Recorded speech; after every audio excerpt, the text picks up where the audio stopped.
Good morning student. Next question number 25 ये हमें दिया हुआ है, इलेक्ट्रिक फील्ड की इक्वेशन दी हुई है, ठीक है।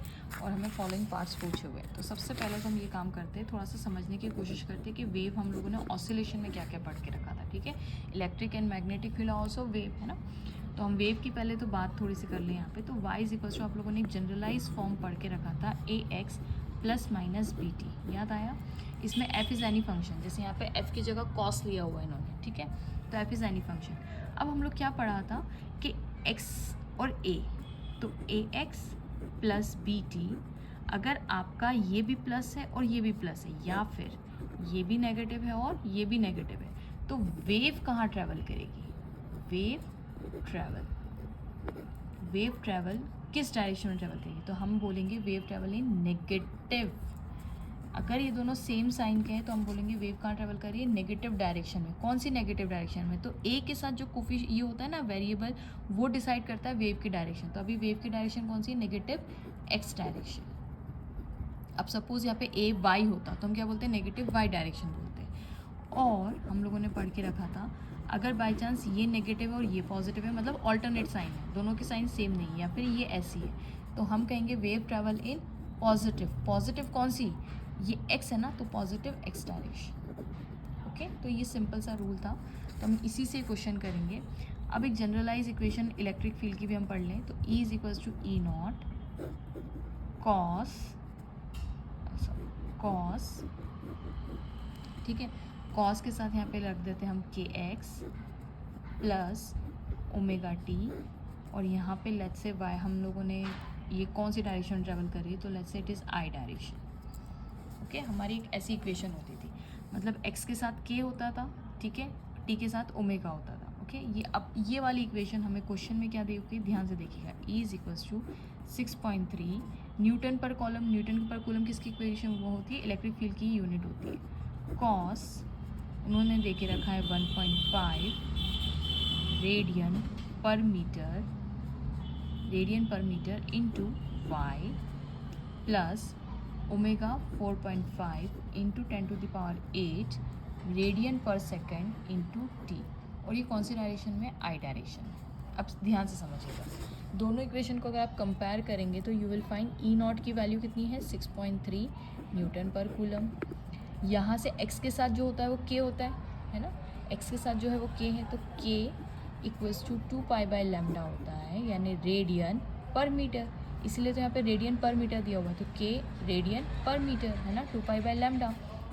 और 2π/λ हमें k की वैल्यू दे, रिमेंबर k x है, तो यहाँ पे क्या है? k y है। ओके, तो हम यहाँ पे हमें क्वेश्चन में k की वैल्यू गिवन है, दैट इज़ 1.5 रेडियन पर सेकेंड। अब ये किसके बराबर है? हमें पता है कि k किसके बराबर है? 2π/λ के बराबर। तो मैं 1.5 इज इक्वल्स टू 2π/λ रख दूँ, और लैम्डा को मैं यहाँ रख देती हूँ, विच इज़ इक्वल्स टू 2π/1.5। और इसको सॉल्व करेंगे, 2 × 3.14 divided by 1.5, that is equals to 2 4 2 1 2 3 6 divided by 1.5। अगर आप इसको कैलकुलेट करेंगे, जो कि मैंने कैलकुलेट करके रखा है, the answer would be 4.1866 centimetre. Okay, sorry radian पर मीटर है ना, तो ऐसा यूनिट है मीटर। Okay, metre. लैम्डा वैसे भी मीटर में ही आना चाहिए ना, यूनिट हमारी सही है। ओके, अब यहाँ से हमारा काम ख़त्म हुआ। के की वैल्यू हमारी डिसाइड हो गई। के की वैल्यू हमारी कितनी थी? 1.5, उससे हम लोगों ने लैम्डा निकाल लिया, ठीक है। और यही हमें फर्स्ट पार्ट में पूछा हुआ है। देखिए फर्स्ट पार्ट क्या बोला हुआ? Find the wavelength and frequency of the wave.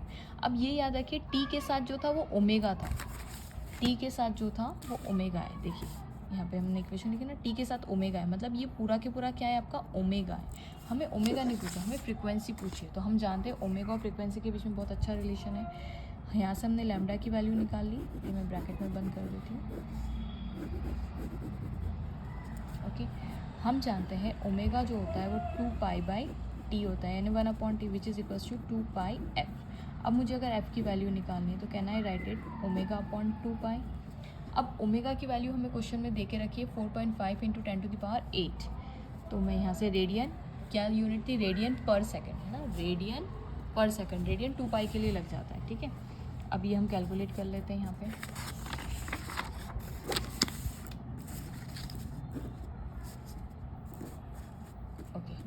So omega upon 2 pi, omega is 4.5 into 10 to the power 8 divided by or 10 to the power 8 divided by 2 pi, 2 into 3.14 which is equals to f.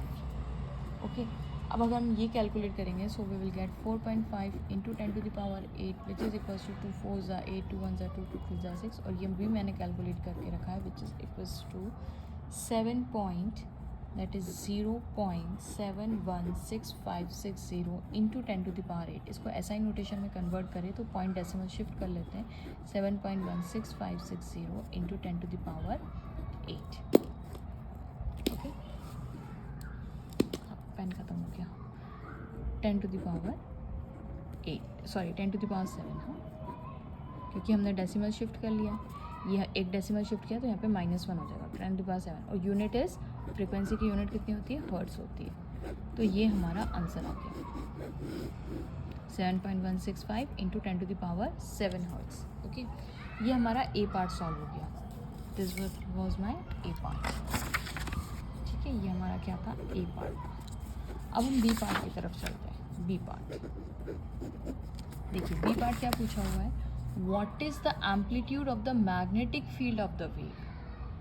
Amplitude of the magnetic field पूछा हुआ है. अब question ध्यान से देखिए, ये जो होता है E is equals to E not है ना. ऐसा ही जो स्टैंडर्ड इक्वेशन है वो ये है. तो वैसे ही मैग्नेटिक फील्ड की भी कुछ इक्वेशन होगी. तो इलेक्ट्रिक फील्ड और मैग्नेटिक फील्ड परपेंडिकुलर होती है एक दूसरे से, परपेंडिकुलर. और वे जैसे ये मेरा थंब जो है वो मैग्नेटिक फील्ड है, इलेक्ट्रिक फील्ड मेरा ये है. तो इन दोनों की परपेंडिकुलर डायरेक्शन में देखिए मेरी वेव ट्रेवल करी, ये ठीक है, ये मेरी वेव है. तो इलेक्ट्रिक फील्ड और मैग्नेटिक फील्ड दोनों साथ में होने चाहिए. तो हम इलेक्ट्रिक फील्ड की इक्वेशन देके रखें, मैग्नेटिक फील्ड ईजिली निकाल सकते हैं. तो आपको पता है E not upon B not equals to होता है C. Correct, C is the speed of light in vacuum. तो हम यहाँ से मैग्नेटिक फील्ड निकालना चाहते हैं, that is E not upon C is equals to B not. E not की वैल्यू हमें क्वेश्चन में गिवन है which is equals to 6.3 newton पर coulomb divided by 3 into 10 to the power 8 meter पर second which is equals to B not. मैं यहाँ लिख रही हूँ. अब ये यहाँ से आप कैलकुलेट करेंगे तो ये ऊपर चला जाएगा, यहाँ की यहाँ लिख देती हूँ मैं. दैट इज़ 3 2 6 3 1 3, ये काटेंगे तो हम लोग, ठीक है.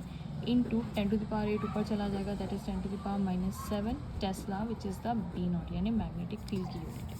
अब आप नोटिस कीजिए कि इलेक्ट्रिक फील्ड का जो हमारा था वो 6.3 थी. देखिए 6.3 काफ़ी ज़्यादा है, और मैग्नेटिक फील्ड जो निकला ना वो काफ़ी कम निकला है. सो दैट्स वाई कितनी बार हम खाली इलेक्ट्रिक फील्ड बात करते हैं, मैग्नेटिक फील्ड के बारे में बात नहीं करते, because as compare to electric field magnetic field बहुत ज़्यादा छोटी हो जाती है. ठीक है, जैसे एक एक्स्ट्रा इन्फॉर्मेशन थी. सो ये B नॉट की वैल्यू निकल गई. ये क्या है? Amplitude of the B not. यही क्वेश्चन में मैं पूछा हुआ है. ओके, ये देखिए, what is the amplitude of the magnetic field which is equals to this much magnitude. Next last बोला, write an expression for the magnetic field of this wave. Write an expression बहुत simple है. हम जानते हैं अगर electric field की equation में F आया यानी कॉस आया, E नॉट आया, ओमेगा टी आया, सिमिलरली मैग्नेटिक फील्ड की इक्वेशन में भी ये आएगा. तो हमें पता है B नॉट की वैल्यू हम निकाल चुके हैं which is equals to 2.1 into 10 to the power -7 tesla. Frequency तो आप जानते हैं इलेक्ट्रिक फील्ड की जो फ्रीक्वेंसी होती है, मैग्नेटिक फील्ड भी सेम फेज में सेम फ्रीक्वेंसी से ऑसिलेट करेगी. तो इसका भी ओमेगा तो वही होगा, दैट इज़ इक्वल्स टू 4.5 जो इलेक्ट्रिक फील्ड का था. दोनों अलग अलग फ्रीक्वेंसी से ऑसिलेट तो करेंगी नहीं, ठीक है. तो रेडियन पर सेकेंड, ठीक है. एक इलेक्ट्रोमैग्नेटिक वेव जब जनरेट होती है तो इलेक्ट्रिक फील्ड और मैग्नेटिक फील्ड दोनों की फ्रीक्वेंसी कैसी होती है? कांस्टेंट होती है. समझ गए आप? ओके, तो नेक्स्ट है हमारे पास और क्या था हमारे पास, यहाँ पे देखिए K की value. K is equals to 1.5 into 10 to the power 1.5 radian पर मीटर. तो K क्या है? K इज़ नथिंग बट हमारा लैम्डा से रिलेशन है. तो K की भी तो वैल्यू वही होनी चाहिए, क्योंकि ऐसा तो होगा नहीं कि ये अलग लैम्डा का होगा, मैग्नेटिक फील्ड अलग लैम्डा की और वो अलग, नहीं, पॉसिबल नहीं है. तो K की वैल्यू भी सेम, दैट इज़ 1.5 रेडियन पर मीटर, है ना. लैम्डा वेवलेंथ तो दोनों की सेम ही होगी, अलग अलग वेवलेंथ की कैसे इलेक्ट्रोमैग्नेटिक. इसकी जो वेवलेंथ है वो वही इसकी भी वैल्यू होगी, ठीक है. इसका वेव वेक्टर जो होगा इसका भी वेव, लेकिन डायरेक्शंस अलग अलग होती है. आप जानते हैं दोनों एक दूसरे के परपेंडिकुलर रहती है. तो इलेक्ट्रिक फील्ड का जो डायरेक्शन था वो था पॉजिटिव I. हमारी जो वेव है उसका जो डायरेक्शन है वो -J. हम लोगों ने स्टार्टिंग में डिस्कस, -J कैसे देखें यहाँ पर ध्यान से. ये मैंने स्टार्टिंग में ही आप लोगों को बताया था. देखिए यहाँ पे इस वाले उसमें देखिए मैंने क्या बोला था कि अगर हमारा ax प्लस bx अगर सेम है तो पॉजिटिव है ना, नेगेटिव डायरेक्शन में वेव ट्रैवल करेगी। अब यहाँ पे देखिए कि ये हमारा ये ax से पूरा के पूरा और ये हमारा bx, ये देखिए bt और ax, ये x के साथ यहाँ पे ये होता है, इसके साथ ये। अब हमारे पास यहाँ पे क्या है, y है, x की जगह क्या है, y है, और ये पूरा के पूरा a है, लेकिन ये भी पॉजिटिव है और ये भी पॉजिटिव है। अब दोनों पॉजिटिव पॉजिटिव मतलब t के साथ जो ये वाला पूरा पार्ट भी पॉजिटिव है और ये वाला पूरा पार्ट भी पॉजिटिव है। तो हमने कहा जब पॉजिटिव पॉजिटिव होती है तो वेव कहाँ ट्रैवल करती है, नेगेटिव। लेकिन यहाँ पे a के साथ x था इसलिए x डायरेक्शन में, बट यहाँ पे क्या है, किसके साथ है, y के साथ है, तो कौन सी डायरेक्शन में ट्रैवल करेगी, नेगेटिव y के डायरेक्शन में। ओके, तो हमारी वेव कहाँ ट्रैवल कर रही है, नेगेटिव y। नेगेटिव y मतलब माइनस ऑफ j, करेक्ट है, यानी माइनस j, नेगेटिव y। इसका मतलब वेव हमारी नेगेटिव y में ट्रैवल कर रही है और e हमारा ये, तो नेगेटिव y आया कैसे होगा अभी, तो ध्यान से समझते हैं हम, ये सर्कल से समझते हैं। हमने पढ़ा हुआ है ये i वेक्टर, ये j वेक्टर और ये हमारा k वेक्टर, ठीक है, ये एरो ऐसा हम लोग देखते हो। अब देखिए मुझे अगर मैं i क्रॉस j करूँ तो पॉजिटिव क्या आएगा, क्योंकि हम जानते हैं इलेक्ट्रिक और मैग्नेटिक वेक्टर का क्रॉस प्रोडक्ट ही हमें वेव की डायरेक्शन देता है। देखिए स्टूडेंट्स, अगर करेक्ट हम करें ना तो इसको पॉइंटिंग वेक्टर, हम बहुत डीप में चले जाएंगे, मैक्सवेल की इक्वेशन में म्यू नॉट करके पॉइंटिंग वेक्टर आता है और यही वेव की डायरेक्शन भी शो करता है। लेकिन हम सिंप्लीफाई, अब इतना हम डिटेल में नहीं जाते हैं, सिर्फ ई क्रॉस बी की ही बात करते हैं। तो ई क्रॉस बी जो है मेरा वेव की डायरेक्शन देगा। अब देखिए ई की डायरेक्शन कितनी है मेरे पास, आई है, करेक्ट। बी की मैग्नेटिक फील्ड की हमें डायरेक्शन निकालनी है, इसको मैं स्पेस छोड़ देती हूँ, दैट इज़ ये फिलिंग द ब्लैंक्स हमारे लिए। और वेव की डायरेक्शन कौन सी है, वेव कहाँ ट्रैवल कर रही है, माइनस जे में, ठीक है, क्योंकि हमारी इक्वेशन में y आ रहा है।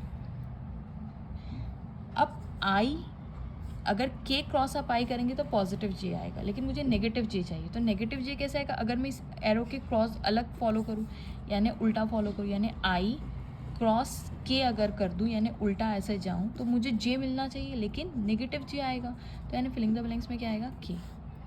इसका मतलब मैग्नेटिक फील्ड कौन सी डायरेक्शन में ट्रेवल कर रही है, पॉजिटिव k। पॉजिटिव k मतलब z डायरेक्शन, यानी मैग्नेटिक फील्ड इन z डायरेक्शन, इलेक्ट्रिक फील्ड इन x डायरेक्शन, और ये हमारी नेगेटिव y डायरेक्शन, ठीक है। अब हम इसकी इक्वेशन बना देते हैं, हमारे पास सारी चीज़ आ गई।